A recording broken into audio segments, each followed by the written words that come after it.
I couldn't imagine helping with homework at this point in my life.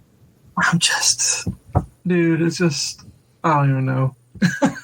Because the problem is, I think the child expects me to know exactly what the teacher wanted when I'm not actually in the classroom. So I'm like, how am I supposed to know that you didn't get good enough instructions from the teacher about what they're looking for? So that's the biggest problem. But on top of it, you haven't done some of this stuff in like 20 years.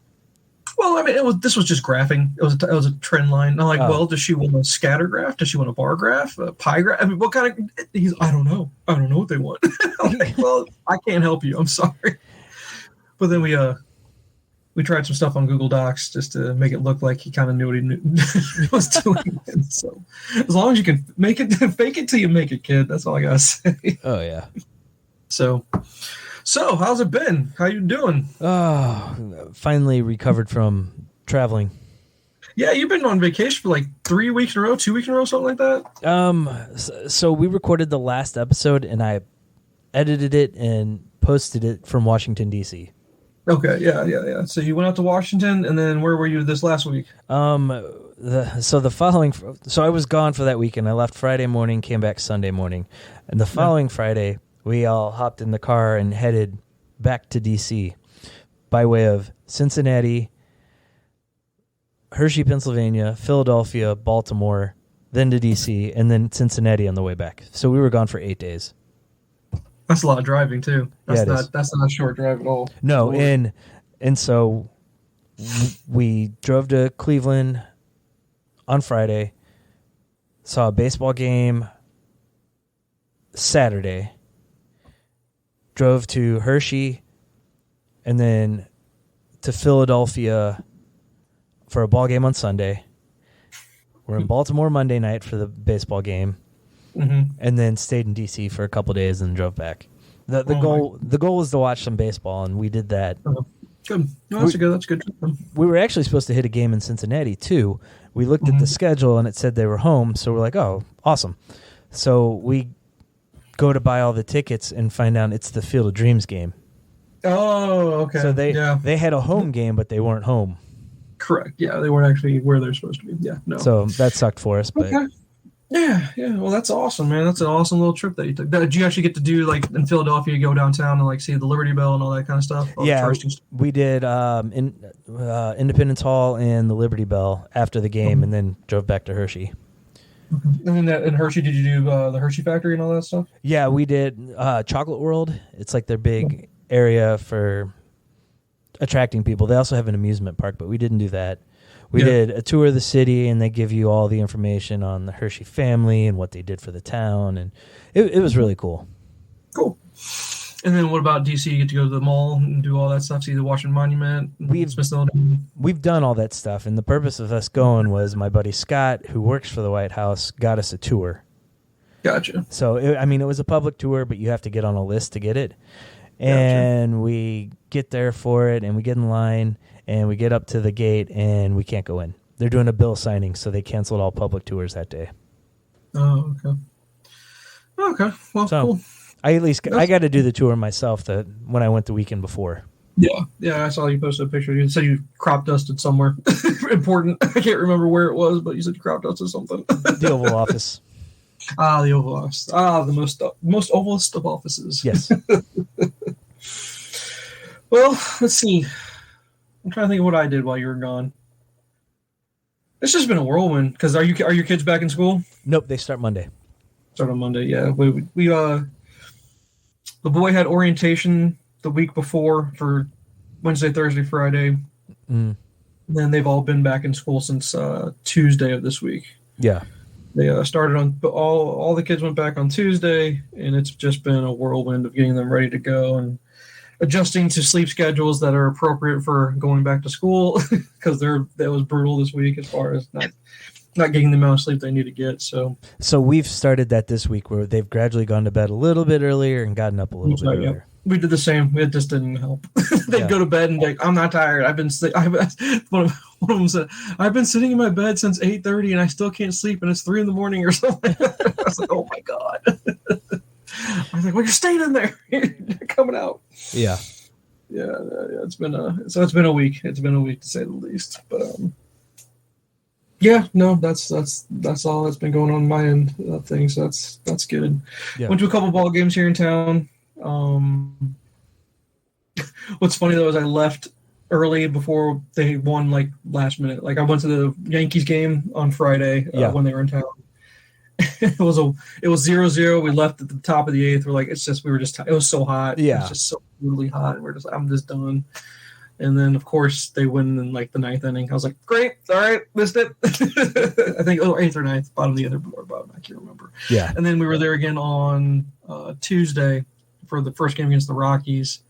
And we left because again it was a school night, so they had to get back to go to bed at a decent time for that. And we left at the bottom of the 7th. We left, and it was a walk-off hit by pitch win. I was like, oh my god, yeah, missing all the exciting stuff. But at least that one wasn't too exciting. I guess hit by pitch is not a great way to end a game, but I've seen worse.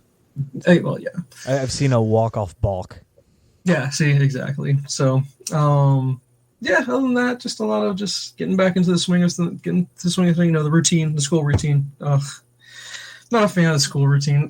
No, it's very exhausting because it just feels like a sprint from the moment you wake up until you finally just pass out at night. That's what it feels like. Yeah, but at the same time, you have the structure of the day once they get back in the habit of it, and that makes it a lot easier around here.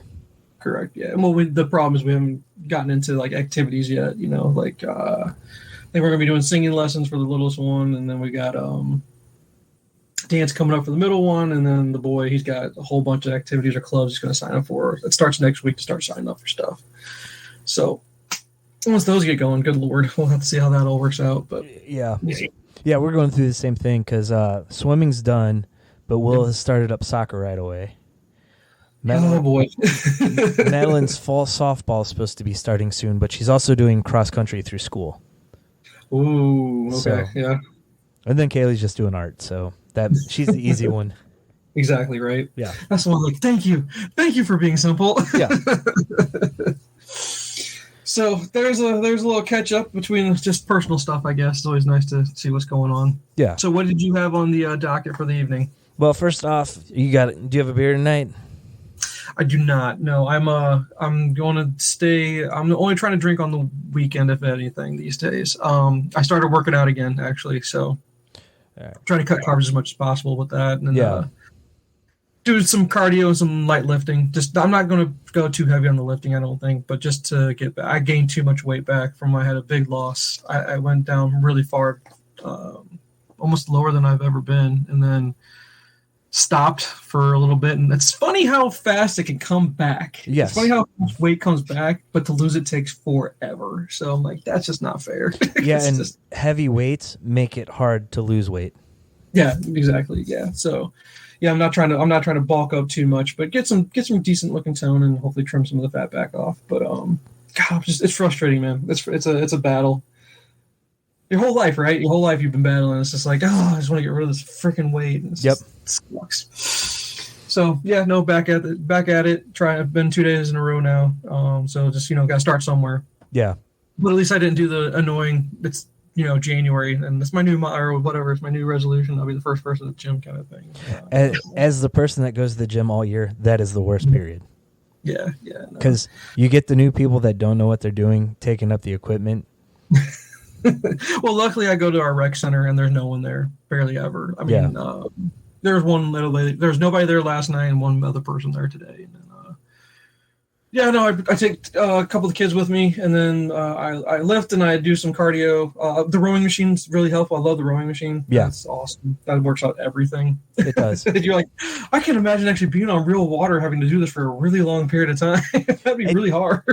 And you get a good workout from only doing it for like 5 minutes. For real. Absolutely. So do that. And then I go play basketball for a little bit after that, just to have fun. I got to do something fun because just lifting and doing some cardio that's not fun. I hate it, but I know it's important. So. Oh, I love doing it. And then just going on walks around the neighborhood just doesn't seem to be cutting it. So I felt like I needed to ramp it up just a little bit. So we'll see how it goes. We'll see how dedicated. Maybe I'll just do it and I'll be like, I'm never doing this again. Yeah. We'll see because usually it's like it's not the first or second day you're sore. It's those following days. Let's see how sore I am from that. Yeah. At least 2 days after you lift for the first time, you're sore. Yeah. But we'll see. I took off all last week and I'm already pretty sore just from taking a week off. See, yeah. So we'll see how it goes. But no, not drinking anything. I don't even think I have anything interesting to drink. I just got my crappy Busch Light if I were to drink anything in the house, but I don't have anything fun. So, but what do you got? All right, I got Old Busthead Brewing Company. It's their Graffiti House IPA. They are in Virginia. My buddy Scott picked it up for me, and then brought it back. Okay. So I picked up quite a bit of beer over there. So half the trunk. Yeah, no, not that much. No, I'm stealing. But I'm kind of doing the same thing. When I'm podcasting on Thursday night, I'll have a beer or two. Friday, Saturday, and then I try not to the rest of the week for the same reasons. Yeah, just trying to cut back on it, and it's not like I was drinking a whole lot to begin with, but it's just as I get older, I'm noticing every little bit helps, just because how much harder it is as the older we get, how much harder it is to lose the weight. So yeah, and I found if I have 3 or more beers and then try to get up in the morning, I just drag. So yeah, and I try to use I've been listening to a podcast now. I think I talked about it last time we were together. Two Bears, One Cave. Was I talking to you about that one? Yeah. So and they talk so much about working out because they do it because they're in front of crowds. They don't want to look sloppy on DVD and in front of crowds and stuff like that. It's funny how easy it is to have that help be a motivation factor, just having other people talk about it, about a good, healthy lifestyle. Yeah. Especially when they're just a little bit older than how old we are, kind of thing. And just saying, hey, it keeps getting harder and harder the older you get, to stay in good shape. And then, and I use the other motivating factor. I heard one person say it. I don't know where I saw it, but it's just like, do you want somebody else walking your daughter down the aisle kind of thing? That's just, that hits home hardcore. So I'm like, yeah, no, I want to be better about it. And, also be a good example to kids going, hey, just don't be lazy, sit around the house. You need to get out and be active and stuff like that. So, yeah. And that's the reason I got into it all like 11 years ago, lifting and working out. My dad lived till he was 63. His dad lived till he was 63. They both started late, so they missed a lot of their kids' stuff. Yeah. I've started earlier, but I want to be around longer too. Same. Absolutely. So, yeah, just trying to get a little bit more active like I needed to. So, but that's okay. I feel swole already. I'm feeling swole, dude. Just with some light lifting, right? Yeah. Yeah. So that's nothing drinking and just trying to be a little bit healthier. That's all. Yeah. Good for you. Thank you. All right. So I guess the big thing is all the changes with Warner Discovery or Discovery Warner, whatever they're calling themselves. Yeah, did we not touch on that at all last time? Not really. We talked a little bit about how there was no presence of DC at San Diego. At Comic-Con. Yeah. Okay, that's good. And that's a good jumping back on point to discuss that a little bit, because that's super disappointing. I know I love DC. I just love DC Comics. I really do. I love the comics, and the movies are just so disappointing when they can't keep up pace with how good the books are. And even the books, I've been hearing, if you go on Reddit a lot, the DC community is just at their wits' end with whatever they're trying to do over there. It just seems like a ship without a captain right now. Yeah. It needs a Joe Quesada in charge. It needs is it Alex Alonso was his name? Am I thinking of the right name? Yeah, he was Axel Alonso. Yeah. Someone that you're familiar with as a writer or artist, but also can keep the business side of things going. And it just seems like they didn't miss a beat when they transferred power from one editor-in-chief to another editor-in-chief. Yeah. And ever since you had everyone hated Dan DiDio, however you pronounce his name. Yeah. No one seemed to like him. You try to give Jeff Johns the reins a little bit. He wasn't editor-in-chief, but it seemed like he had full reign on everything. It was kind of the creative force behind everything. Yeah. Jim Lee is not – I don't think is he editor-in-chief? I don't think he's editor-in-chief. I don't believe. I don't think so. I don't even know who editor-in-chief is right now over there, to be honest with you. Yeah, I don't either. But like you have, like you said, Jeff Johns, but he got his name dragged through the mud with the Justice League fiasco. Yeah. So they're probably going to try to distance themselves a little bit from him having more control. Yeah, and here's the funny thing. I'm sorry to cut you off, but I wanted to drop the name. Marie Javins has been the editor-in-chief over at DC since 2020. That's a problem. Isn't it funny that you and I could just rattle off real quick? Who the editor-in-chief is over at Marvel? Yeah. Versus we can't even tell you who that, because we don't. It seems, and that's why I'm trying to get back to that point. We don't know who's in charge. And if you don't have someone that really has their a good grasp on what's going on your comic book side. That's why people are complaining, because it seems like they have so much pressure from the AT&T stuff for sales, I guess. And it's basically they're like, just slap a Batman label on every book and it'll sell because it's Batman. How hot that, and that seems like that's the only product they care about. And I get it from a sales standpoint. You want to sell what sells, right? Yeah. But then you get to the point where you're oversaturating the market with the character, and your sales are spread over so many books. It doesn't look like they're really selling that well. Because that was the biggest problem when they did New 52. It was just too many books. It was way too many. No, who could buy that many books a month? You know what I mean? Well, and they also took core characters and kind of changed them. Yeah, the new 5-year thing, which, it's funny enough you say Batman. Batman was really the only really great thing about the New 52 that I enjoyed a lot. The Flash was okay. Some Flash stuff was okay. I mean, the Green Lantern stuff was fun. But Superman was meh. It was hit and miss, I guess. Not until the end. Once they jumped from going from New 52 right into Rebirth, that Superman little run right there at the end was pretty fun. Yeah. But, I guess my point, I think what you wanted to really get to was I wanted to start with the comics to kind of reiterate what we talked about with Comic-Con, how it turned into more Entertainment Con versus Comic-Con. Right. No presence of a DC comic thing there, except for you said Jim Lee was there, but really what else could we really find about it? Yeah, there was hardly anything. No big announcements or anything. And then that leads us into the Warner Brothers DC movie verse is what we'll call it now, because DCEU is flatlined. That thing is dead, right? Yes. Yeah, and even the non-DCEU stuff is seemingly going by the wayside too. Right. And I guess it all comes down to leadership is what I was trying to get to. That's the big kind of circle back around to go, if your comics don't have leadership and your creative team doesn't have leadership on the movie or TV side, this is why it's just a hot mess. And it's sad that it's a hot mess, and why it has such a rich history, and it has arguably the biggest 2 comic characters in history, and they still can't get it right. Yeah. They just can't get it right. Because I guess your Matt Reeves Batman verse, or whatever you want to call it for his thing. Are you a huge fan of it? Have you gone back to revisit since it was dropped on HBO? Yeah, I have rewatched it. Does it hold up for you? It did. I really enjoyed it the second time. It was more background noise while I was working. Okay. But it kept pulling me back in, like watching parts of it. And we just rewatched the Nolan trilogy. Mm-hmm. God, and those hold up so well. They do. Yeah, we did the same. It's funny you say that. Well, we watched. We watched Dark Knight and Rises. So we watched those 2. We didn't watch Batman Begins, but we watched the other 2. They do hold up. Yeah. But it's just with everything in the news, it's just all bad news. Everything's bad. You're getting a bad taste in your mouth for DC.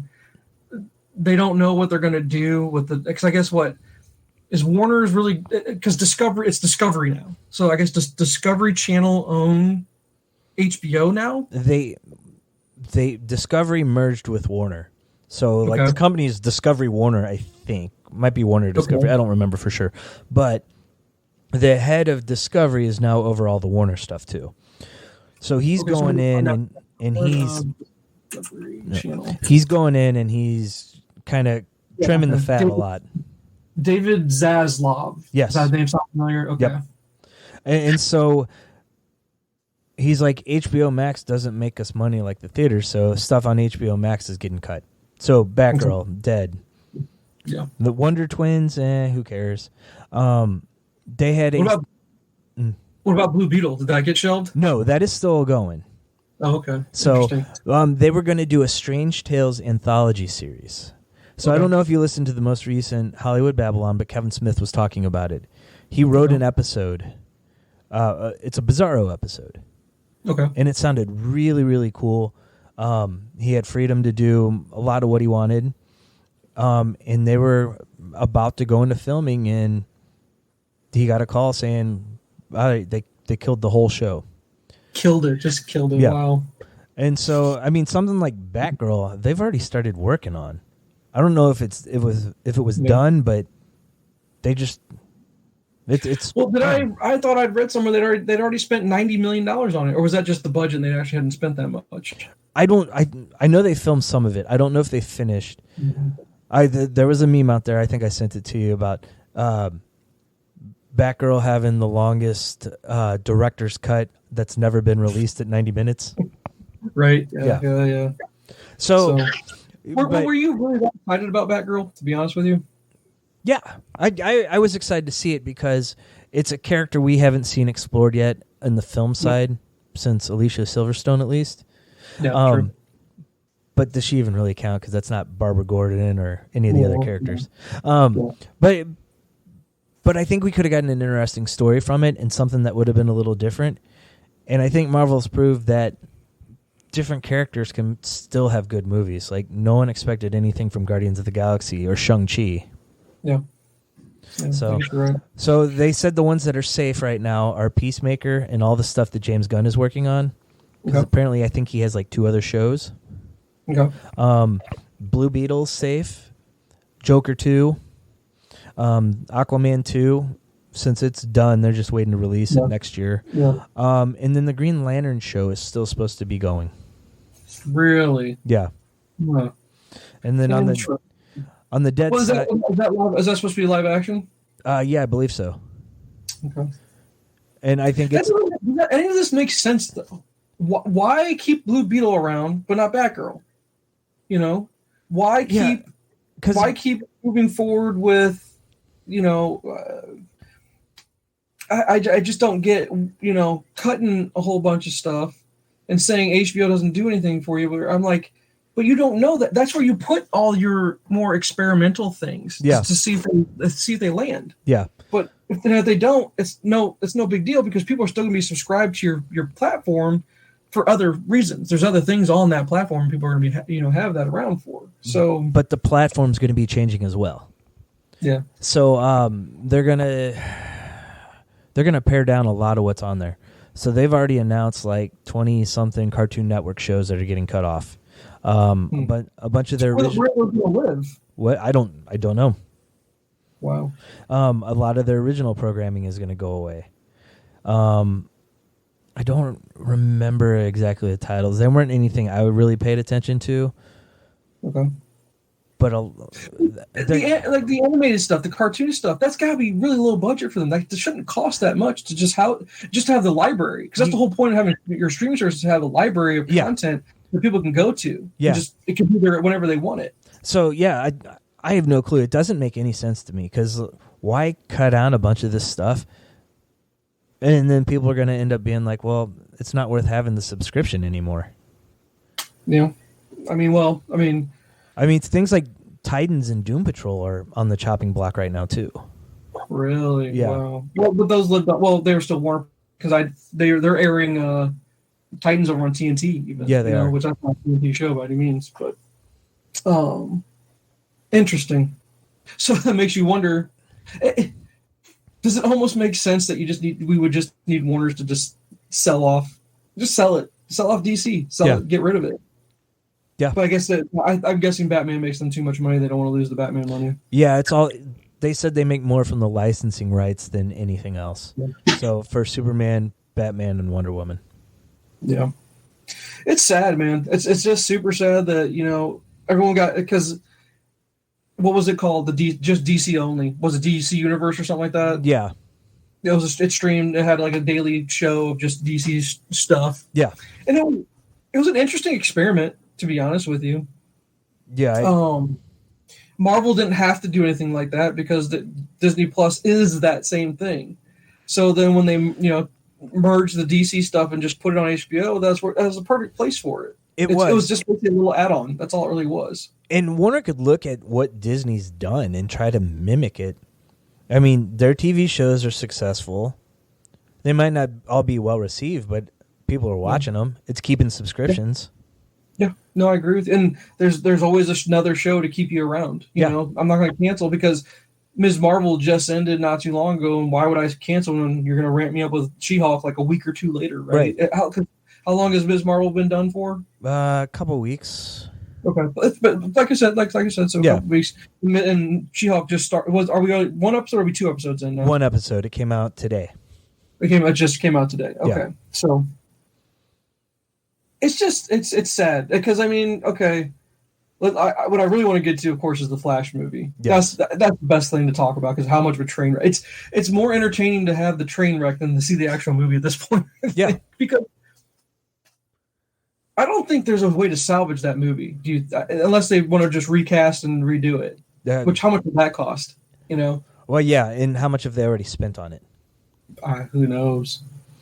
So that thing can't ever see the light of day. You'd think, right? Or are they going to be stupid enough to say, let's just give this enough time where people start to forget about how much of a piece of shit Ezra Miller is, and then we'll release it after a long time? You won't be able to do that, though, because when it comes out and they do the media tour for it, your star is not going to be able to tour because he's a piece of crap. That no one wants to talk to? Right. Although I think, didn't he come out just yesterday with like a public apology of some kind, saying something about mental health or something? I don't know. Does anyone really care at this point? I think the court of public opinion has already stated how much we're not a fan of Ezra Miller now. Yeah. What an idiot, right? Yes. You have you have the ability to just, hold on 1 second. My God. I'm recording. What?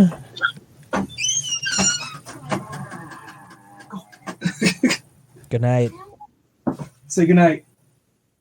You're supposed to be going to school, and you have your Freddy Krueger claws. I see. Oh my God! Every time, every podcast. This is why I'm like. Oh my God! Anyway, where was I? I don't remember where I was at. We're talking Flash. Flash. Okay. Go. I know. Go. Here, this one too. Love you. Good night. Go to bed. Go. You have to do some editing on this one. All right. Go. Oh, every time. I swear to God. Flash. Let's see. Well, I don't even remember my thoughts now. We were talking about how can you release it? Yeah. I don't think you can. I don't think you can do it. I just don't think it can be done at this point. I think you just scrap it and you got to start fresh. I think you're going to have to recast everybody. As far as you're going to try for a universe, go ahead, get the new Superman. Go get your new Wonder Woman. Go get everybody new. Go. I think I mentioned it last time, but someone said to just put Tig Notaro's face over his body. Yeah. I think you said that. Yeah. But no, don't even just scrap the whole idea, whatever that movie was. Or if anything, before you kill HBO, the DC portion of HBO, because I guess is that what's going to happen? They're just getting rid of all of DC from HBO? I really have no clue. I mean, it wouldn't surprise me if that happened, but why would you want to get rid of some of that stuff? Here's the thing. If you're a smart business person, right? Mm-hmm. You've got all this bad publicity, which they always say there's no such thing as bad. Any publicity is good publicity, even bad, right? Yeah. You let whatever was happening cool off for a long time, and you go, you know what? The movie's already done. The fans want to see a Flash movie. Here's the Flash movie, does he leave such a bad taste in everyone's mouth as far as being just a big giant piece of shit that he is? You just never let it see the light of day. I think you might want to just get the bad publicity and go, you know what, for shock value, if you want to call it that, drop it on HBO and go, here's what would have come out, and see what happens. I mean, you have that platform to do it, and people aren't going to cancel their subscription because you put the movie out there on that. That's what I'm wondering. Or will there be such an outcry because of the cancel culture that we live in now, right? Because he's going to be canceled. He should, or is he already canceled? Do we want to consider him a canceled star now? I don't think he's ever going to work again. So, yeah. I don't know if I could ever say that about anybody now, though. Kevin Spacey hasn't come back. But he was retired at that point anyway, to be honest with you. Because look how old he was. He was still doing House of Cards. Correct, but at his age, yeah, him stepping away is not a big deal, right? Right. Him not stepping away. Is Bryan Singer canceled? He's never going to work again? I don't know. He hasn't worked on anything since, the Queen movie? I guess. Yeah, no, you're right. Yeah, Bohemian Rhapsody. Yeah, I don't think there's been anything. So I don't know. But him stepping away, how much money did he make? He's probably fine, right? But Ezra Miller's really young. Yeah. He's still like a 20-something-year-old kid, right? So yeah.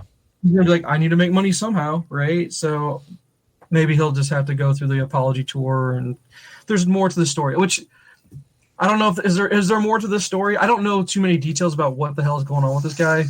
To be honest with you, So all I heard was the word grooming, and as soon as you hear the word grooming these days, yeah, you're done.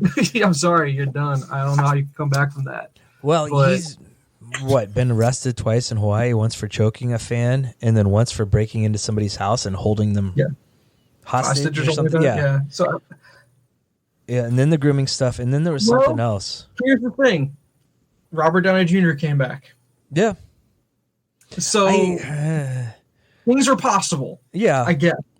And if there's a way to spin his story to make him the victim, yeah, a PR group will get paid a lot of money to do. He'll pay someone, a marketing group, a PR group, managers, agents, to say, I need you to recreate me somehow to show that I am reformed.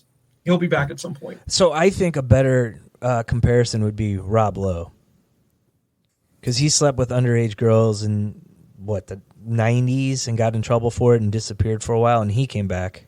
I never knew that happened. You're telling me stuff I never heard before. Oh, yeah. Really? That was a big deal. I had no clue.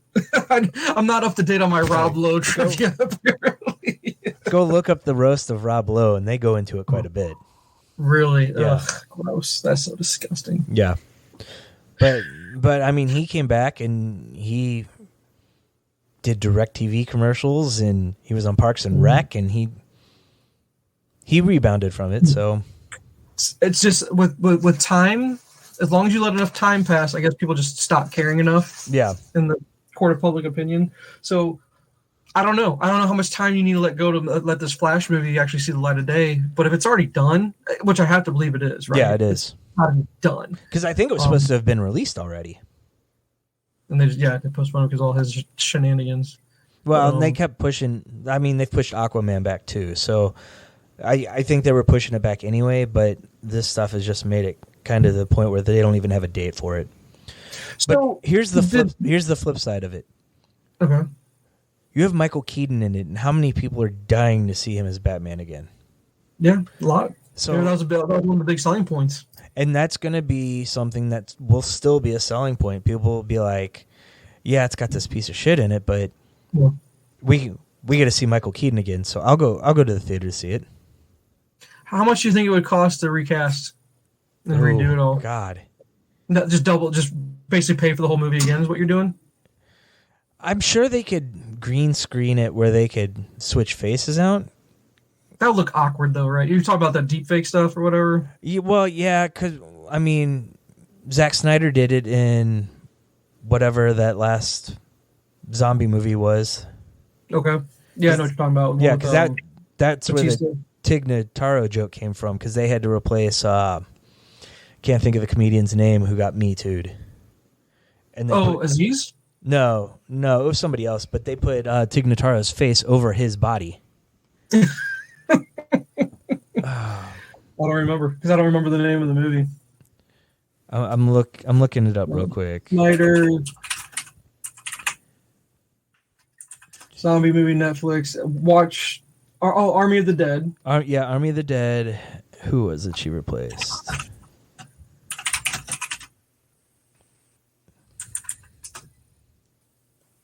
Oh, Chris D'Elia. Chris, yes. Because he was underage girls too, right? I think so, yeah. What is wrong with everybody these days? I don't get this. Is it just because we have the internet and so many people talk about this stuff all the time? Like 24 hours a day of just... Back in the day, it was all newspapers, and you didn't know about it because they didn't get the news out, and there weren't enough people to catch everything on their phones and stuff, I guess. And I think Hollywood back then was a boys' club, and people didn't really ever hear about any of this stuff because it got covered up. Because, I mean, how long did Weinstein do shit forever, to people? Right? Yeah. The whole time? Yeah. It's just an odd time with all this stuff going on. Like, I know this is going in a weird direction, but you got the Weinstein, you got the Me Too thing, right? Yeah. And you got... At what point did all this... Like, okay, I'm going to make this... I had this conversation with Jen. I was like, at what point... Remember Game of Thrones is the biggest show ever. Yeah. And one of the biggest plot points in that thing, one of the biggest plot points was Cersei and Jaime Yeah. Incestuous. When did we as a society go, it's cool, it's fine, just have that as a main plot point and we're okay with it? And it was the most successful show ever. Just about, right? Yeah. And we just, as a society, said, we're okay with it. We're not worried about it. We're okay with watching it, but we will say, ew, it's gross. And that's my point. Yeah. Why is that acceptable to just go, ew, but we'll say ew, but we'll still watch? Yeah. I don't get, did we just become so, did the pendulum go from we're way too conservative to now we're just way too progressive with all this stuff and say, as long as no one's hurt, it just seems like every day you read about underage, you read about the Epstein shit, you read about, all this disgusting stuff that's going on in the world. It's like, where did this all of a sudden just start happening and come from? And it's in everything now. Well, I think it's social media, because prior to social media, not everyone had their opinion out there, and not everyone felt like their opinion mattered. Yeah. But you get on Twitter, well, everybody's opinion matters. At least to them. Not that it matters, but you have it's out there. An outlet. Yeah. But yeah, I don't know. It's just sad. The world. It's just. I don't know how I got off on this tangent, other than just being sad that DC sucks. Yeah. I guess I'll summarize it with that. It just sucks right now because I want to see DC succeed. Because when DC's good, it means Marvel's good. Competition between the big two is a good thing for any comic fan. We've all said that for how long now? You want the other company to do well. I mean, not even limited to comics. I mean, look at wrestling right now. You have AEW and WWE both putting on somewhat good products, better than they used to be. Mm-hmm. And the Monday Night Wars. The Monday Night Wars wrestling was awesome. Yeah. Because they were trying to... Yep, exactly. It's just sad that you went from the Nolan verse where DC could keep up with Marvel, which actually you can argue, well, no, because I guess you still have the Marvel stuff in regards to, what do we call the Marvel verse that's pre-MCU? What do we call that time period where you have Blade, the X-Men movies, the Spider-Man stuff, yeah. Yeah, the Toby verse and all that stuff. I'm going to call it, or Sammy verse is what you want, or Raimi verse. Raimi verse, yeah. What do we call that period? I don't know. Because now it's all part of the multiverse, so the MCU can claim it all. But I just call it pre-MCU Marvel. Okay. So I mean, you go back then, but at least DC could keep up a little bit back then, I guess. If yeah. You want to, I mean, you had the Nolan verse in that time frame, I guess, a little bit. Yeah. I'm trying to think of what DC movies we could really go back to though, in the early 2000 range. Which all I have for you on there is Superman. What was it? The one with Brandon Routh. What was that Superman Returns or something? Yeah, Superman Returns. Which, have you ever revisited that movie recently? I haven't, but we probably will. Since Madeline's in a big comic kick. That was the reason we went back to the Nolan movies. But now she wants to go back and watch the earlier Batman. She's seen Batman 88. Okay. And I'm like, each one gets progressively worse, but I'll watch them with you. Yeah, reluctantly. No, I mean, the first three for the Burton verse or whatever you want to call that one, which he only stopped after 2. But I think the first 3 are just fine, and then you got the 4th one, which is garbage. Yeah, the third one was okay. Nothing special about it. But I guess Green Lantern. We can't mention Green Lantern. Which, no, because that was. It sucks that missed. It sucks. It missed. Does. It could have been so great, but it just didn't. Right. And then you have Man of Steel, which kind of kicked off the modern DC stuff. But that was right about the same time as Green Lantern, I think. God, they really didn't do much. And I think nothing really caught on until they did the TV shows. Here's what I got for you. Because I think, if we remember correctly, Blade was like 98. Yeah. X-Men 2000. And then you got the first X-Men was 99. Yeah, then sprinkle in your Spider-Man, all around that same time period, right? Yeah. So I'm focusing on 19 because we'll start at 89. With 89 Batman, right? Yeah. So 89 Batman, and then 92 Batman Returns, 95 Batman Forever, 97 Batman and Robin. Yeah. Then this is where it kind of goes, You go, because then same year as Batman and Robin, Steel comes out. So Steel with Shaq. Yep. Quite possibly the 2 worst DC movies ever, right? And then they followed that up with the Catwoman with Halle Berry. Oh, that's Look how long up there of a period you had, because how bad Batman and Robin were and Steel. You had a 7-year period of no DC movies at all. Yeah. None. And then that just seems unreal today when you're getting 6-7 comic book properties a year. Correct. And no TV shows. Well, I mean, you had Smallville, but that's it. I don't think you had anything else DC related as far as in the TV world, because the Arrowverse didn't come around until much later. Yeah, and I think the Birds of Prey show they attempted was before Smallville. Gross. Yeah. And then 2005, we get a little bit of a bounce back, because I will fight you on this one if you just say I like the Keanu Reeves Constantine. I like that. I think that's a good movie. It wasn't Constantine, but it was a good movie. Yeah, I enjoyed it. But that same year, Batman Begins. So I guess 2005 is when you kind of ramp back up with this whole. But they just can't seem to have because you had Batman Begins, which is a win. Superman Returns, that was a big loss for them. It just didn't. Our society didn't accept it. They just didn't like what they were dealing with it. It was too much of the Richard Donner versus people wanting the Nolan stuff. But then you bounce back with Dark Knight, big time. You bounce back big time. Yeah. Watchmen, it didn't. People just didn't get it. I don't think. I thought it was a good movie. I thought the changes they made sense. Mm-hmm. I really have no gripes with it. And then you go to Jonah Hex, completely forgettable movie. Green Lantern, totally bomb. Our DC is in big trouble. But then you go Dark Knight. Yeah. So Batman saved them every single time. You know, it saves them, but I'm just going to scroll down here a little bit. But it's just Birds of Prey. That's a big loss. Wonder Woman 1984, garbage. Yeah. To be honest with you, sorry, I didn't like it. You're a fan. You like the Suicide Squad. I'm indifferent. Whatever at this point. Yeah. But this is what we've got coming up. We've got Black Adam, which actually looks good. It does look good. It's growing on me. That preview is growing on me a lot, to be honest with you. Yeah. I hope Shazam ties into it a little bit, because that's his big bad. I don't know if they'll tie. Because but like they said, they're trying to keep everything separate now. But it'd be nice if they tied in together somehow. Well, because they're tied to the same origin. Correct.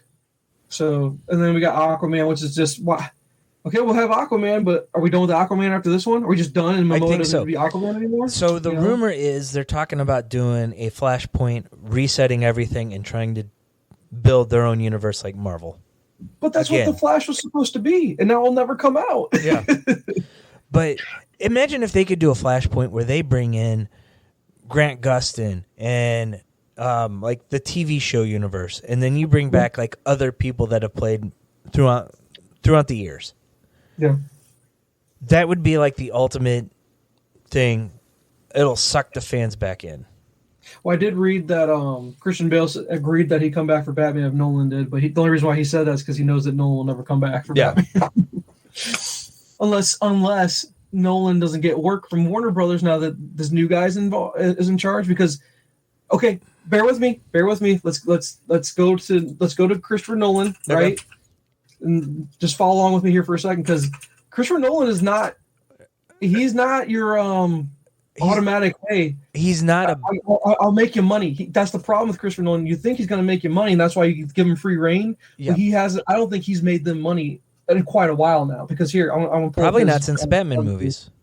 Because he tries to do a lot with his movies, and he's got a niche group of fans that will go see everything. The general but that niche public doesn't make you big money. The general public sits there and watches. Inception is a good movie. Yes, it didn't make a lot of money. I guarantee that it didn't make a lot of money. And the general public. Interstellar is amazing. That's a great movie. I don't know if you've seen it. But it didn't make them much money because people were too confused. Yes. People were like, "This is just confusing." Dunkirk it's fun to look at as far as a war movie. It's a war movie. Yeah, that didn't make them any money. I guarantee that didn't make them any money. No one saw Tenet. No one went to the theater to go see that movie. Now, mind you, that's right around pandemic time. So that was August of 2020, and he was trying to get people to come back to the theater, and it didn't work. Correct. So here's what you got. You have one, and then it's called Oppenheimer. Is going to be his next one. I don't know what that's going to be about, or Oppenheimer. I guess I should pronounce it that way. But Christopher Nolan, you've got 4 duds in a row. Yeah. Or sorry, Interstellar, Dunkirk, and Tenet. You got 3 duds in a row. And if I'm this new guy, what's his name again? David Zaslav. Yeah. Are you giving Christopher Nolan free reign with Warner Brothers money to say, because he's not Tarantino? He's not. Tarantino. His cult following is way stronger than a Nolan following, and Tarantino movies will always make money. They will always make a good profit. Well, and it's also, you can go see a Tarantino movie and you know what's going on. Yeah. Some of the Nolan movies, you have to go find a Wikipedia page or something that explains what the hell's going on. Yeah. Or at least watch it a second time. But yeah. in a case like that, you're not going to go back to the theater a second time to see it. No way. Yeah. So as a director, his movies have made $4.957 billion. Because of Batman, though. That's I'm pulling. Batman. How much of that is Batman? Trying to see if it's got it broken down by movies. Top grossing. Hold on, I'm gonna see how much Batman Begins made. Like, it made good money. I don't think it made tons, but it was enough money for them to go, yep, I'm gonna go ahead and. So, top grossing director at the domestic box office, he ranks number 9. Ah. Who's number 1 then? Who makes the most money for somebody? Spielberg? Yeah. Mm. Spielberg. But is that over career? That's over career, though. Yes, it is. So that's the problem. You're not looking. We'd have to get the data to go within the past 10 years. Who's the director that made their studio the most money, kind of thing? So it looks like Spielberg has made over $4 billion. Yep, over $4.5 billion. Second is Michael Bay at $2.3 billion. And say what you will about Michael Bay, he makes money. His movies make money. So, and then the Anthony Russo 3, Joe Russo 4, J.J. Abrams 5, Peter Jackson. Oh, that's another thing we didn't talk about with DC and Warner Brothers and all that stuff. Mm-hmm. JJ's out.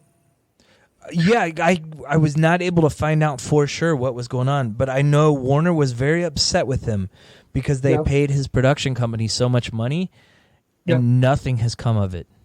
No, nothing. But he probably made his friends a bunch of money just to write, prospect scripts of some kind going, we have ideas. We got lots of ideas, but we didn't actually make anything with them. But see, the thing I read was his DC stuff isn't necessarily dead. They just haven't heard yet. So he was supposed to be working on like 2 different Superman projects. Oh, he was going to do the Michael B. Jordan. Well, no, I don't even think Michael B. Jordan was going to be him. But it wasn't even going to be Superman. It was some other character, another Kryptonian character. So I think there were 2 of them, and one of them was going to be a Michael B. Jordan black Superman. It's Superman from a different Earth, though. But he doesn't use Kal-El name. He doesn't use Kal-El as his name, though. Yeah. I don't remember what it was. And there was something else that he was working on that's been killed. I don't know. Was he doing the Wonder Twins? I know that's been killed for sure.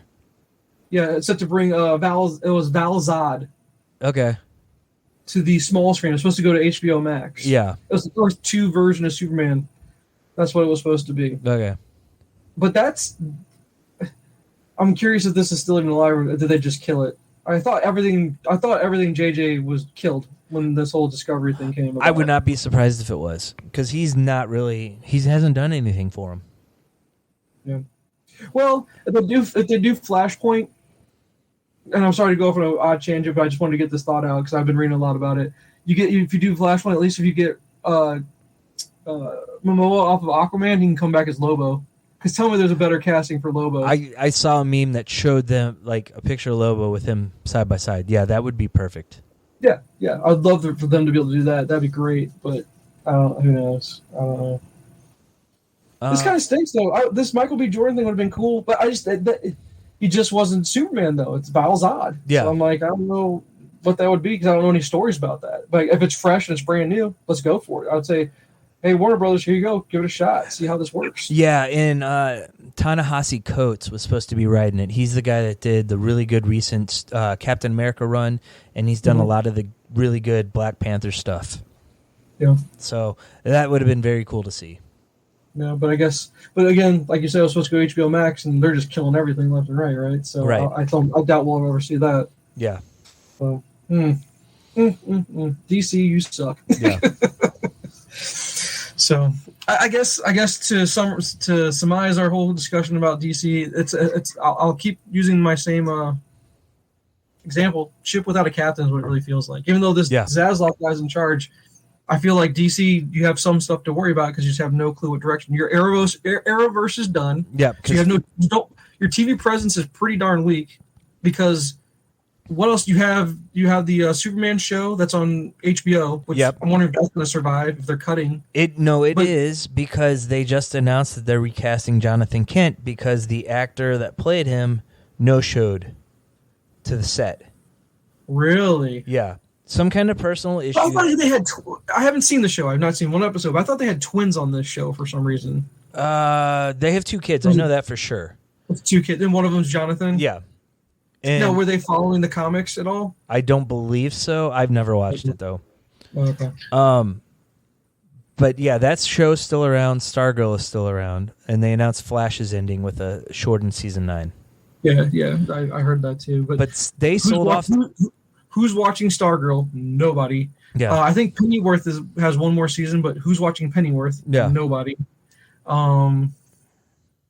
I guess my point being there might be a little bit of material out there, but is it worth your time to watch it? Because especially if you know, because that goes back to stuff we've talked about before. What's the point of me watching this if there's no payoff? There's nothing.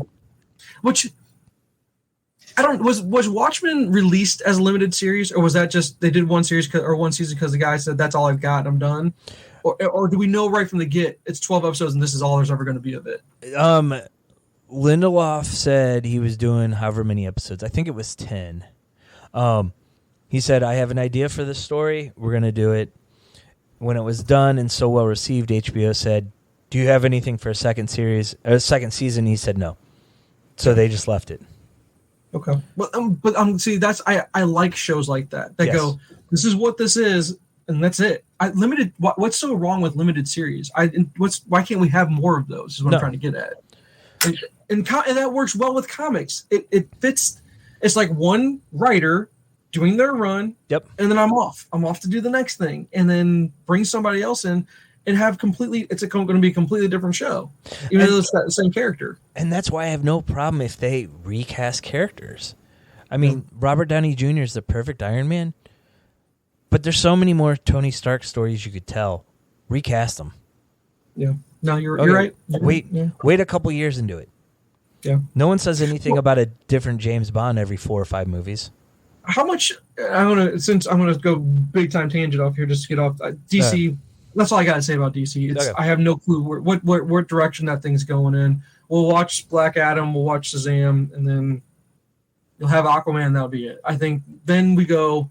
Let's just wait for the next Reeves sequel after that. And we'll see.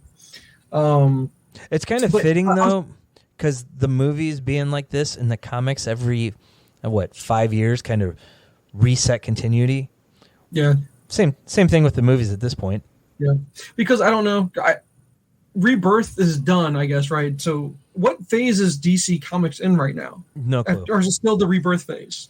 I think it's still Rebirth phase. They haven't announced anything that's going to be like. Because everyone's story is changing. Did Future State come and go, and it was just not received well? I think it was just a limited thing. Just a limited. Yeah. Okay. Because I'm waiting for the next DC. Because what's Marvel's most recent one that they did? Because I just remember what was it? The Age of Heroes was like the last big one that they did, or something like that. I don't even know because they will do like the all new Marvel. But all new or something like that. Yeah. But it doesn't necessarily change what they've done. Everything is still in place before it. It's just this is a fresh jumping on point. Yeah, they just haven't done it in a long time. You're right. Yeah. Marvel has not done it in a long time. But I guess they don't need to, right? Why worry about it? No, because everything seems to be working, and when they want to relaunch something, they do it individually. Like look at the X-Men with Hickman a few years ago. Yeah. No, you're right. So, can I ask you a question? Because I don't know the character. Like, I know of the character. I know who she is. I don't know anything about her origin. Yeah. But Riri, What's her last name? Riri what? Riri Williams. Is it Williams? Okay, so she's Ironheart, right? Yes. And how does she fit into the Black Panther movie? Is she Wakandan? No, but I think what they might touch on is at the end of Black Panther 1, they set up the like urban, whatever it was, where Shuri was going to run them in like rundown parts of Los Angeles. Okay. I have a feeling she's going to come from one of those. Okay. All right. Because that's what I'm trying to understand. You got to see her first appearance, right? You see her cut out piece of iron with it's an actual piece of iron of a heart, right? That's what it looks like. I was just curious because I don't know enough about her character to say they were making it look like she's Wakandan. I'm like, are they just redoing her origin, or I was curious if that was her origin, that she was Wakandan. I just didn't know about it. No, but I wouldn't be surprised if that was something Marvel did, because they are known to go back and change things to fit what they're doing with the movies or TV shows. Okay. Kind of like Miss Marvel's now a mutant instead of an Inhuman. Yeah. Which that was the big payoff I think you were talking about. But you said there was 2 payoffs. I did finish Miss Marvel. I mustered through. No, not for me. Sorry, the show's just not for me. It's not. I say it's not good, but I'm not going to discourage other people from watching it. I'd be like, if you want to watch it, watch it. It's just not for me, kind of thing. Yeah. And it was fun to hear them say the word mutant. But what was the other payoff besides that? Well, did you notice that the X-Men '97 theme played? When he said that, they played the theme. Okay, that's what I was. Well, the other payoff was the post-credit scene. I'm trying to remember what the post-credit scene was. Where she has the bangles on and her mom's calling for her, and all of a sudden she disappears and Captain Marvel's standing there. I did not see that. It's at the very end of the episode. So it's setting up the Marvels. And so her bangles, I think, are supposed to be the quantum bands. Okay. Which I think one of the Rick Jones Captain Marvel that Peter David did in the 90s had those. Okay. And they would switch places. So Rick Jones and Guinness Vell. Okay. So they're setting up something similar where something happened and triggered it, and her and Carol Danvers switched places. Isn't it funny we haven't? But Rick Jones is in the Hulk world, right? That's his. Isn't that his friend? Yeah. What character was he though? What's his? I keep forgetting who he is. Well, he was the one. So his origin was. He was at the. But he's a Hulk. He's a Hulk now. He is a Hulk. He was. I don't know. The comic is so confusing with him because he was the reason Bruce Banner ran in front of the bomb, and he pushed him out of the way. Yeah, he was the kid he pushed out of the way of the ray. Yeah, I remember that. So. At one point, I think he was Captain America's second Bucky. Okay, but he's always popped up, and he's always been tied to the Avengers. And then at one point, he got these quantum bands that I don't know if you remember Quasar. Yeah. He had the quantum bands that Quasar had, and he would change into Captain Marvel. And it was Guinness Vell Kree, and they would switch spots. Gotcha. Really good series. I highly recommend reading it. But I think they're taking that aspect of the character and using it for the Marvels. So I don't know if we're going to get introduced to Rick Jones. I'm kind of surprised we haven't seen him in anything yet. Because would he fit into our youth movement we've been talking about as far as Young Avengers? He probably could. Could he be our Hulkling that they're looking to do at some point? I would prefer they didn't do him as Hulkling. I like Hulkling the way he is. Yeah. But I'm just spitballing, that's all. Well, because I think we're going to get Hulkling in Secret Invasion. Okay. I don't know who we're getting. That's what's so interesting about it. So, okay. No, I just wanted to tangent off of that real quick because I remember, when we went to go see, that's what we need to talk about. Thor 4. Yeah. Thor Love and Thunder. Yeah. We need to talk. So we did go see it. And that's why I wanted to tangent that way. Yeah. And you said you liked it. I did. You didn't like it as much as Ragnarok, I think, if I remember your review. I think it's just below Ragnarok. It's got the same humor, but I think part of what the charm of Ragnarok is we did not expect that when we saw it. Yeah. But going into Love and Thunder, you knew that humor was going to be there. Yeah. And I could tell you that Jen was not too pleased about the scenes with Zeus. She was not happy about that. She's like, this is a PG-13 movie right now. Yeah. I was like, Marvel. And I know it's Taika, and we're uptight conservative Americans compared to, the Australians that are a little bit more progressive with all the things that they do. But hey, the Eternals beat them to a sex scene, so... Yeah, right. I know, but well, yeah. But okay. So my review of Thor 4, pretty weak. It's pretty weak. It was okay.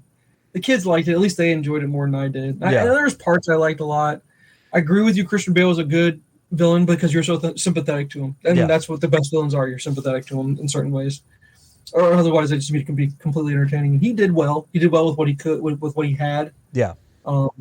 He brings it every time. I'll tell you that. Man, that guy he just acts. That dude acts his ass off. The goat thing was just a little too annoying for me. I did not find it amusing at all. It was just annoying more than anything. I was cracking up at him at first. Really? Yeah. That wasn't for me. And then Natalie Portman just doesn't do it for me. The Jane Foster thing just, I don't know what it is. I can't put my thumb on it, to be honest with you. I didn't enjoy her performance. Chris Hemsworth was amazing. I thought he's just great as Thor. He owns the character. I'll see another Thor movie. I don't want to make it sound like I think it's a completely awful movie, and I love him as playing Thor, but this movie just didn't live up. It just wasn't Ragnarok. It just wasn't. And the bar was set. The bar was set so high with Ragnarok. It's going to be hard to duplicate that again. Yeah, I agree with you. And it was an interesting little way to finish it. I love how they got to explain the title of the movie. That's fun to end the movie that way. You know? For spoilers, I guess. But I don't know. But the question is, where do you go from there? And how does this really tie in down the road? I don't know. I don't know how that really all ties in. Is he going to come back? Because there's a lot of Avengers stuff coming up, but we don't know who's going to be in them. Yeah. Now, I will say this. It was great to see my boy Roy as Hercules. Yeah. Me and Jen loved that a lot. We're like, Roy! Roy fucking Kent! I know, right? That was what my kids said. My kids were like, Roy Kent! If his first line isn't, oi, fuck! Yeah. You ruined the movie. I got here and say, oi, and fuck it right away. Yeah. But so Roy Kent is that, and then I think what was the other tag? What was the other one besides the Hercules one? I'm drawing a blank now. I don't remember at this point.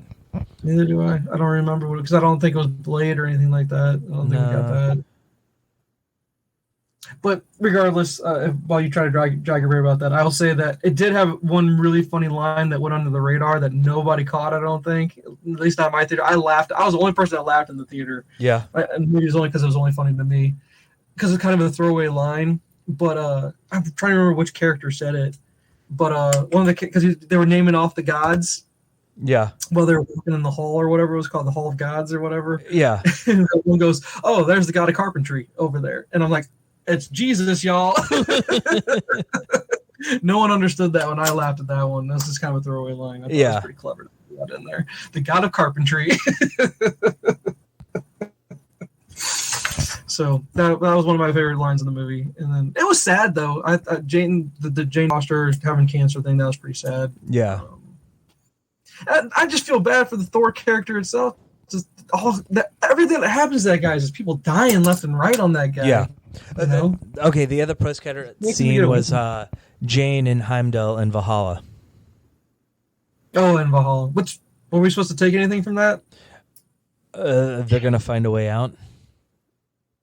I guess. Yeah, maybe you're right. Bring him back somehow, I guess. Yeah, somehow. But I thought Idris Elba hated playing Heimdall. I don't know. I mean, if he came back to do it for a post-credit scene. Yeah, maybe you're right. Yeah. Which, okay. I think a lot of it Did you get the trailer? What? Did you get the trailer of his movie that I want to watch more than anything, really, to be honest with you? The one with the tiger? That's a lion. Or lion, yeah. Jaws yes. with a lion, dude. That's all that movie is, man. It is. I'm telling you, it's Jaws. It's like the bear movie I made you watch a little bit, too. Yeah. That was Bear Jaws. This is Lion Jaws. Like in the Grizzly Maze or something? Yeah, something like that. I don't remember, man, to be honest with you. But that's all that movie is, and it's going to be fantastic. Yeah. So, there's my Thor 4. Meh. It's not as bad as Dark World, I'll tell you that. Yeah. It's better than that. I guess you rank your Thors. You got number 1 is Ragnarok, number 2 is Thor 1, 3 is Thor 4, 4 is Dark World. I'd go Love and Thunder over the original Thor. Really?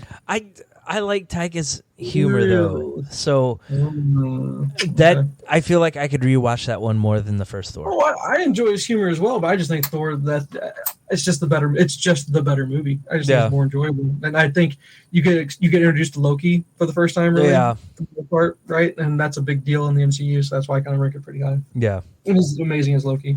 Although, other shout out to the Matt Damon and whichever Hemsworth brother it was. Yeah. The cameo about wanting to do a play and the worst time ever trying to ask him. That wasn't a no. Yeah. I didn't hear a no. Yeah, that was pretty good. And then Melissa McCarthy as Hela. Hell yeah, that was great. That was great, man. That was great.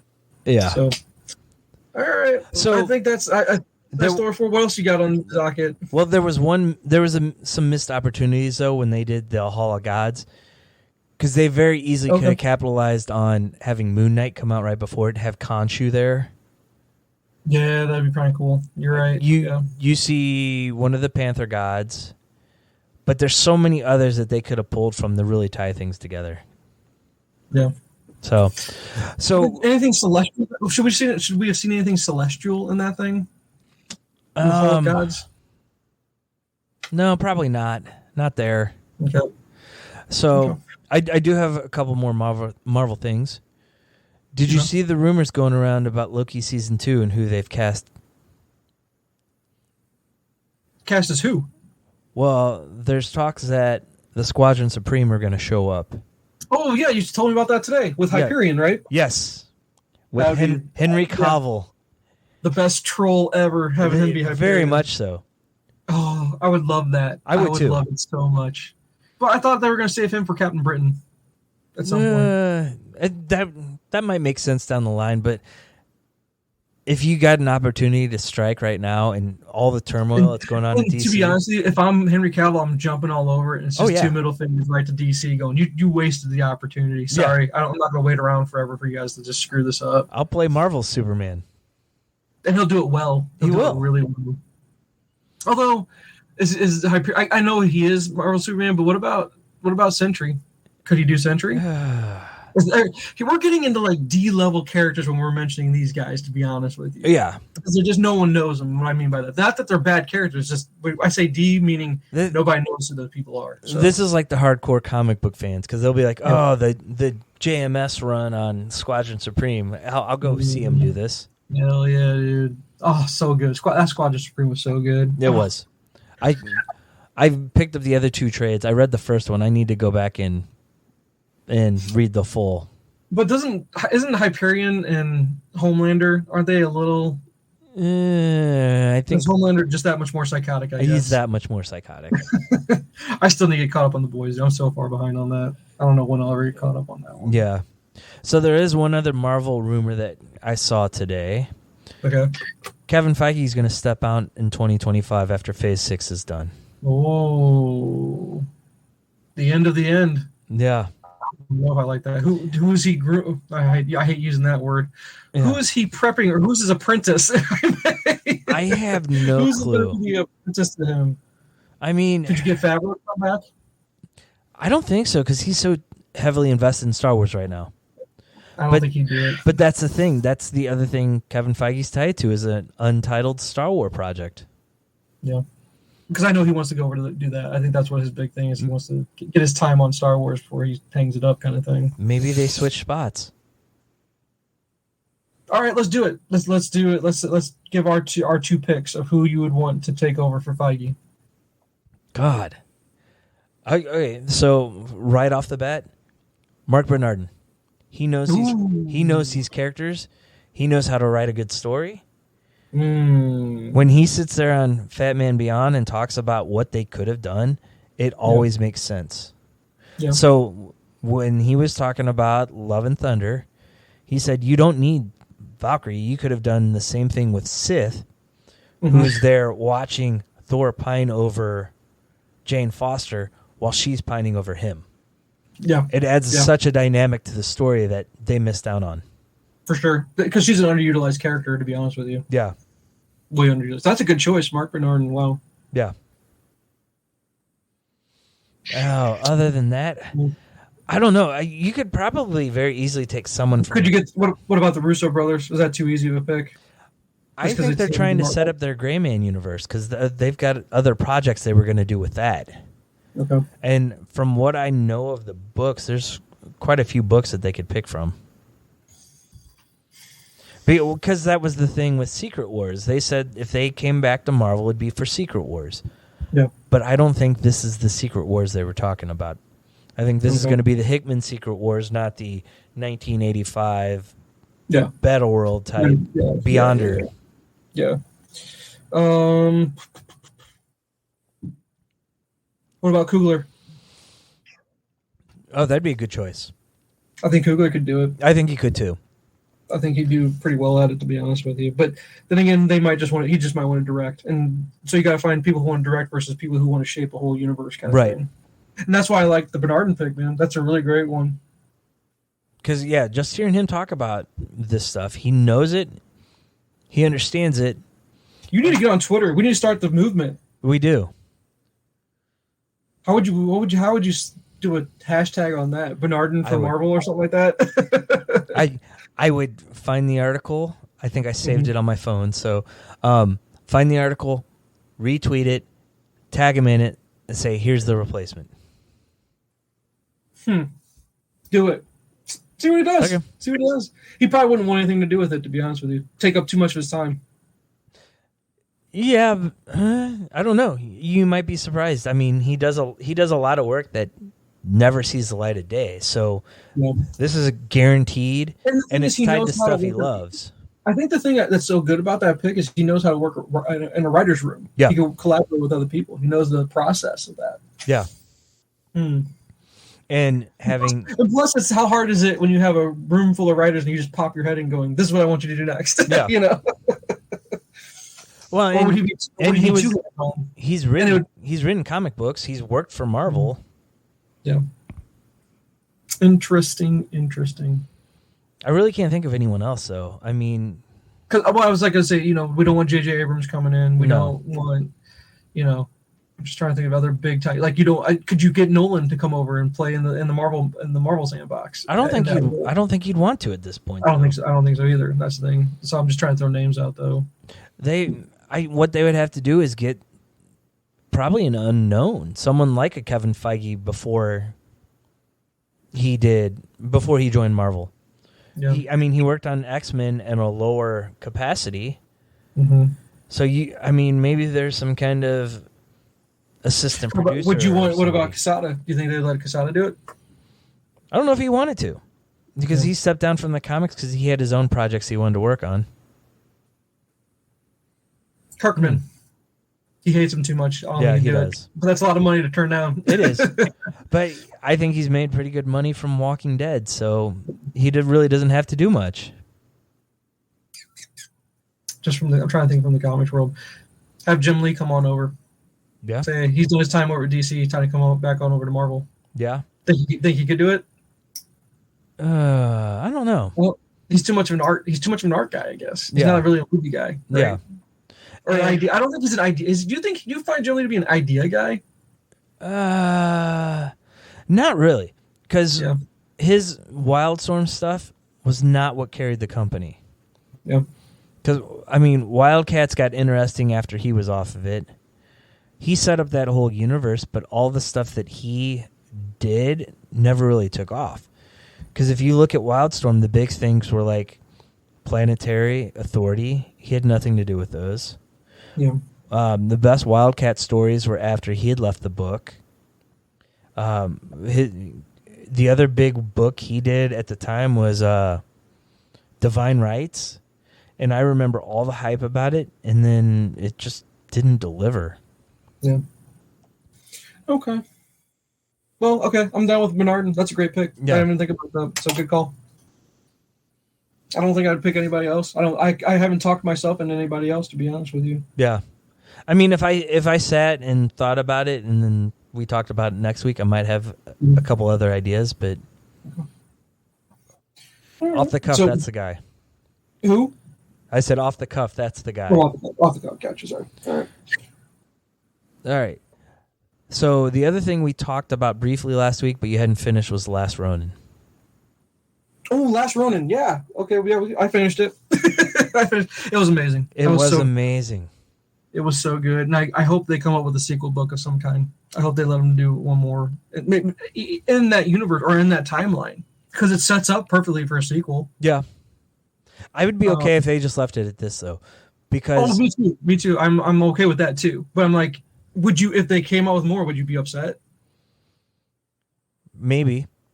Really? Okay, it might not make it as good. Okay. No. Here's my thoughts on it. It was billed as the Ninja Turtles version of Frank Miller's Dark Knight. Yeah. It delivered on that for me. But when you sit there and look at Dark Knight, the sequels were not as good. Yeah. I'd be worried that would be the same thing. And if I've learned anything from Damon Lindelof's Watchmen, was you can do one story and not have to worry about anything else with it. Hold on a second, Jay. Right. Sorry. You check it on this one. Do the graphs look good? This looks like a good graph, bro. I know, I just put a ton of random dots down here because I can't tell. Me neither. Neither will she. I just turned it in. I don't know. It needs more dots. Needs more dots. Their project at school today was to go around and measure circumference and diameter of things. 12 different things. And now he needs to graph it. I was like, okay. One axis is diameter, one's circumference, and put the points out there. I don't know. How many kids ran into the bathroom and measured? Right. It was cold. It was cold in the bathroom. Anyway, sorry. Right. Okay. So let's see where. Okay. So yeah, Dark Knight, Last Ronin. Gotcha. Yeah, I agree with you. But and him coming back to that Dark Knight world 2 times after the original, neither one held up. Neither one were really good, to be honest with you. That's the only thing I could think of, because it's just a comparison from the beginning. Yeah, a fitting ending though. It was so. It was such a good choice to have Michelangelo be the last surviving turtle. Yeah, it just made so much sense, and the fact that maybe it's what makes me want to go back and maybe read this long IDW run and see the family dynamic of it, because they really leaned into that in this one. The family dynamic, the honor of being a quote unquote, I guess, Japanese family, the history of all that, and getting the backstory a little bit more about the feud between the two families kind of thing. So it was just so fitting with him, and his character just wasn't the goofball anymore, that he was always portrayed as in the cartoon and the movies. Because he kind of had to grow up with everything that happened. Well, that's what I'm saying. You see, it's always Teenage Mutant Ninja Turtles, but in this story, he's not the teenager anymore. Right. He's a grizzled veteran. He's that grizzled man that's lived through wars, Yep. And this version of him was really appealing to me. Really appealing, because you get to see going from the goofball to the I'm worn down, and I need to avenge my family's death. Yes. That just appealed to me so much. And if you ask me why, I don't know. It's just that it's a heroic story, The art in it was amazing. The villain, you hated the villain in it. So, real quick on the art, I loved how they went from the current story, and it was drawn more modern, and then they went back to the original style for all the flashbacks. Yeah, which was great. Yeah. Well done on their part. Whoever edited the book, it felt the whole time, it just felt like a great big collaboration between what was it, 4 writers, or maybe I think, because there was people that worked on that book. Yeah, because Eastman and Laird got back together for this. This is the first thing they've worked on since they sold off the property. Yeah, and then there were 2 other people that worked on it with them. Yeah. So it just felt like a big passion project from everybody, and it felt like if you were Kevin Eastman and Peter Laird, and you said, "Hey, this is our swan song. We're done. We'll never do another book ever again." What a great way to go out! Epic story, huge battles, ninjutsu, guns, tanks. Yeah, that guy that you want to see die. Stuff like that. Next generation of characters. Yeah. And then the next generation of character, exactly. You got your next generation of freedom fighters, and it's just you could see you get your nostalgia with the flashbacks with April and Casey and his brothers, but the fact that the brothers are his consciousness, as what it makes you think that is Mike going a little bit crazy, or is he just using them as a sounding board because he has no one else to relate to? Yeah, but it's that brotherly love stuff. It's just, oh man, all of it as a good. If that's my swan song, boom, I'm good with it. What a great way to go out and say this is my last book. And you're never going to see anything from me again. And that'd be fine. That'd be just fine. I have to believe that thing sold a ton of copies. They sold out. They did multiple printings of every issue. And so that's why I jumped on the hardcover when it came out. Yeah, same. And if you worked if I were working at a comic shop and you get your employee's picture or whatever, I absolutely put that on my employee's picture because I'd be telling anybody, even if you've never read a long run, or even if you've never read a single Ninja Turtles comic book, just if this is your first one, it's a great one to have. Because you get enough of it, as long as you're familiar with the property just a little bit from the movies or the cartoon. Yeah, they do such a good job on giving you pieces. I'm going to assume over however long the IDW run has been, however many years that's been, they give you enough of what's happened in those stories, and they summarize it pretty well in this book. Yeah. So.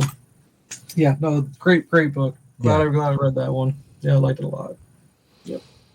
All right. I have a whole list of stuff to go through, but we can wait till next time because we've gone for quite a while. I know, right? Well, we got a late start because of me. So, but yeah, I got a ton of homework here to go over. Pick the one give me one thing. We'll each give one thing from your list of homework. What was the thing that you liked the most that you watched recently? Okay. Well, two quick ones that I know you've seen. We showed the kids Weekend at Bernie's and Men at Work. Okay. Showed them some old school stuff. All right, gotcha. Because we were talking about them, and they kind of fit together with bringing around a dead guy thing. Yeah. Those movies, they're still funny. Yeah. They don't necessarily hold up. Oh, okay. There's a lot of cringe stuff in them, but... Because those old 80s comedies, the stuff they got away with back then doesn't really hold up now. Yep, pretty much. But the one I'll bring up is I read Skull Digger and Skeleton Boy. It's part of the Black Hammer universe. Yep. It's kind of his take on Batman. Ah, okay. So Skull Digger is a vigilante. He's known for his violence. He will kill guys. Mm-hmm. He stops a mugging of a kid, but the parents are killed in the process of it. Okay. Then he kind of adopts him as his ward. Okay. So definitely the Batman story. So, but it was just one trade? Yeah, one trade. This Black Hammer universe that he's doing, he kind of jumps all over, doesn't he? He does. Is it all going to come to one big, like he's branching out and eventually we'll come right back to the center here somehow? So when he does a side story like he did, was it Captain Adronima, and he did... the Frankenstein? Yeah, Sherlock Frankenstein. Those always tie back to the main story. And this one has two for the next... For Volume 5. I haven't gotten Volume 6 yet, so I think it's going to tie in even more there. Is the series done? Nope. He's still good. Still ongoing. Okay. Yeah. I have to get Volume 6 still, and I have 2 hardcovers of standalone stories that are written by other people. Okay. So, like, there's a Patton Oswalt story. There's a Scott Snyder story. So I'm looking forward to going in. I don't know if it's all the Black Hammer characters, or if they create some of their own, or what. But I'm looking forward to reading some of those. Okay. Yeah, no, that sounds awesome. Yeah. I'm looking forward to reading it. I'm going to have to borrow it from you whenever I get a chance to see it again. It's just, because I need to get your one thing. I have one of yours to get back to you still. It's the, what was his name? I don't remember the character's name without looking at the book. Captain, it's almost like Captain Light, but I know it's not. Dr. Andronima, I think is what they changed the name to. But they changed his name in the book. Yeah, so the original trades have one name, and the newer trades have a different, because I don't know if he necessarily... I think they might have threatened him with legal action, because the character is so much like Dr. Light. Oh, okay. Gotcha. Okay. Yeah, that's okay. Yeah. But okay. So out of my list of things here that I will share, I know for a fact you have to watch this, and if you haven't, you're gonna watch it tomorrow. The Woodstock '99 documentary on Netflix. I have not watched that one yet. I watched the one that HBO Max did. Oh, you watched that one? Yes, I Maybe need to see maybe the other I'll one. have to maybe I'll have to go watch the HBO one, and then I've now watched this Netflix one. It's glorious. It's so good, Jay. This thing is so good. And now that I've seen it, and after I've heard you talk about how much you hate Fred Durst because of what he did there. Yeah. I hate Fred Durst for what he did. That was such a dick move. What he did. Yes. He could have squashed the whole thing. He could have calmed that thing down Very easily. very easily. He had that crowd eating out of the palm of his hand, dude. Because you forget how big that band was at the time. Yeah. It's funny. That whole thing was a cluster. That whole concert was festival. Yeah. It's funny you mentioned that, though, because today I saw a meme. It was like, it said, when Break Something comes on the radio, and it shows a guy traumatized with all this bad stuff going on in the background. Right? Yeah. Oh, my God. It's just... We were alive. Yeah. We were probably in 99. I was 17, 18, I think, right around 17 years, I guess, at that point. And MTV, I remember MTV at the time. I don't know if I remember actually watching some of it. Maybe I do, maybe I don't. It's very cloudy how much I remember from watching on TV, because I know for a fact I do remember the fact that the whole thing was on pay-per-view. I think they said that in the documentary. Yes. That you had to buy pay-per-view to be able to watch the whole thing. I remember watching MTV News, and the Chili Peppers were on stage when the fire was going on, and they broke into Jimi Hendrix Fire. Oh, man. And that kind of fueled things too. Yeah. Just it was so good. Such a great documentary. Right. It was just gross. The whole festival just made me go. It solidified why I was never that person that would be the guy to go to something like that. I just would never go to something like that. At that point, I would have, because I went to concerts all the time back then. This is not a concert. This was 200,000 people, I think is what they said. Yeah. In one place. And that's just too many people for me in one place. I could not handle that. Did they touch on the guy that died there? The HBO Max one did. He went with a group of friends, and they got separated. No, I don't think they talked about that at all. They just talked about dehydration a lot. Yeah. People getting hurt. Yeah. They talked to one of the medics there, one of the paramedics there, and he's just like, he wanted to quit on the spot. He was I'm done with this career. I'm not doing this ever again. So this guy was there with his buddies, and he wanted to go see something that they didn't, so they separated. Mm-hmm. And then they never saw him again. And they went looking for him, and there was a board where you could put up messages like, have you seen this person? Or we went back to the tent, meet us there. Yeah. This guy, I don't remember who he went to see, but he basically, I think he overheated, he was dehydrated, and passed out in the crowd and died. Oh my God. And his friends had no clue. People were probably just walking on top of him. Yeah. To be honest with you, it was just, ugh. His friends had no clue until the festival was over and they found out. Oh my God! Imagine having to make that phone call to his parents. Yeah. Ugh. Awful, just awful. And I mean, it was just a mess. One of his friends was on there talking about it, and he was just getting choked up the whole time. Yeah. So yeah, it was crazy. Well, it was okay. Trying to bring back a little bit. It was a great lineup. Those bands that were all there were great. I'll say it. Total nostalgia of old bands that we love, music that we're used to. Because I think I'm getting to that age where if you tell me most artists nowadays, I will have no clue who anybody is anymore. As far as the more pop music that goes, I don't think many bands. I don't think there's many alternative bands anymore. I don't know if that genre is on its way out, but I think there's still quite a few. Okay, but that was my favorite. I think that's my favorite thing I watched. I have quite a few things on here, but I think next week we'll just go through and run through everything we've done, because I haven't watched a lot, but I think next week when the kids go back to school, I'm moving my office back down to the basement, so I'll have stuff on in the background.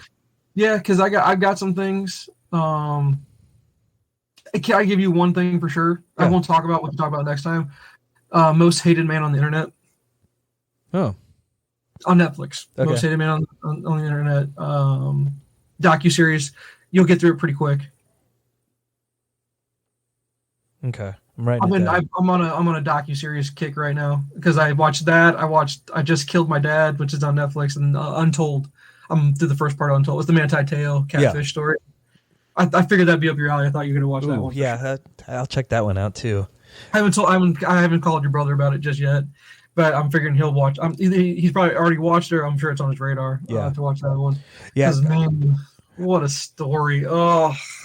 I'll get to those. Because I know about it. I never knew about the full details of it because I stopped caring after a while. You know, It's just one of those things where like you just feel bad because you have to remember at the time. When you think how old we are now, you have to remember kids are half our age now that are that age. Like they're kids. Yeah. They're really all kids. You know. Yeah, he was. Or something He was happened what, to him, like 20, 21 years old. yeah. And what's funny is that like it turned it into a MTV show. I don't think Catfish was an actual show at that time. Yeah. It was something that became a thing, Yeah. you know? So, yeah, those are what's on my radar right now. And Uh-huh. I got a couple other fun things to share with you, but yeah, I'll have some other stuff done. So, yeah, by next week, I should have Sandman and Paper Girls done. I'm refusing to watch Paper Girls because I want to read it. Okay. So I'm not going to watch that one. And Sandman, I don't know if it's just not my jam. I don't think it's going to be for me. Yeah. Yeah, you can get into the Have you comics, started it? I've watched the first episode and a half today. And I'm hearing is John Constantine supposed to be in the show, but they changed it to a woman, so they just did the gender switch on it? No, John Constantine is in it, but they also do a lot of flashback stuff. And his ancestor, Joanna Constantine, was a big part of the comic. Oh, she was. Okay. So he has bloodlines of having the whole mystic thing going on. Okay, gotcha. Yeah, and I don't think Neil Gaiman created Constantine, but the Lucifer character is his from the TV show. Oh, okay. And this version of Lucifer is played by Gwendolyn Christie, who played Brianna Tarth and Phasma. Yeah. So people were upset about that, but okay. I think she can pull it off. Okay. It's just I don't think it's for me. I'll wait to hear what you have to say. Is it worth it? How many episodes is that thing going to be? If it's 6, I'm in. If it's 12, I'm out. I think it's 10. That's 10. typically what Netflix does. 10-hour episodes? Yeah. What I like about these docuseries is 3 episodes, I'm done. Yeah. That's what I like about it. So I'll also have She-Hulk done by next week and maybe House of Dragons. Well, She-Hulk won't be done by that point, right? Well, the first episode. Okay, yeah, I'll have that. If I thought I saw something, I think we get Daredevil in the first episode. But I don't know if it's I'm pretty sure we do.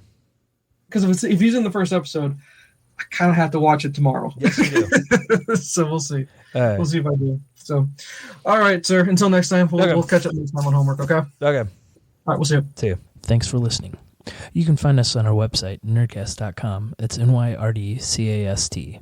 You can also find us on Twitter, Facebook, Instagram, and YouTube by searching @Nyrdcast. This week's song is Compromise by Ne'er-Do-Well.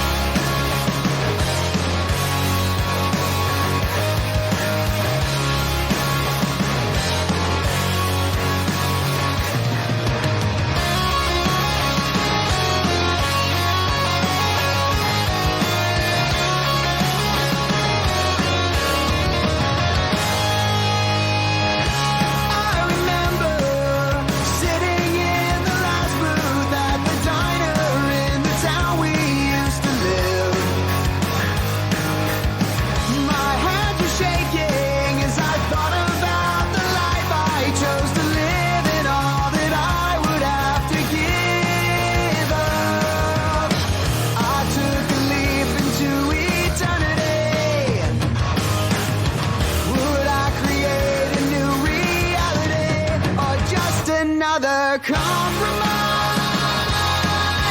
Is this the life I bargained for?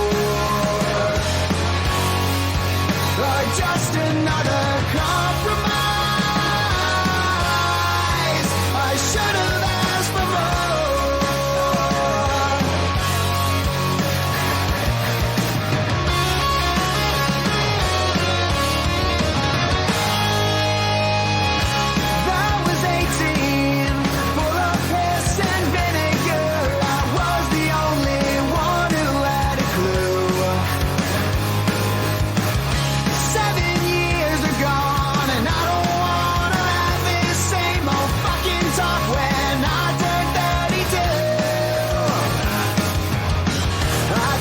trip to get some